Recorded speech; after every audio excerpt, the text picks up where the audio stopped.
Good morning, kuya. Ano po yan tinitinda mo? Cotton candy po, ma'am. Cotton candy. Gano'ng katagal ka na po nagtitinda ng cotton candy? Actually, ano pa, dalawang dekada na. Tagal na po pala. 2001. Ito po yung tinda ni kuya. Ano nga pangalan mo, kuya? Jonathan Dolce. Dito po si Kuya Jonathan, nagtitinda po siya ng cotton candy. Mabenta po ito sa mga kabataan na dito sa eskwelahan. Ayan po, ganyan po pala paggawa ng cotton candy. Ano lang yan, kuya? Asukal? Magkano isa sa ganyan? Dito lang din po ba kayo nagtitinda or nakakalayo o layo? Iba-iba.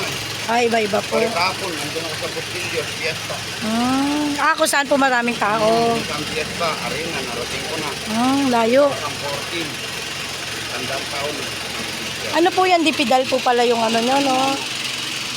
Ito po si Kuya Jonathan, naglalako po siya ng cotton candy para meron po siyang kinikita sa pang-araw-araw na panggasa sa buhay. Ayan po, isa po siyang tatay na masipag. Ayan po.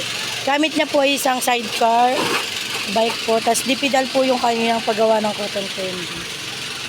Ayan po.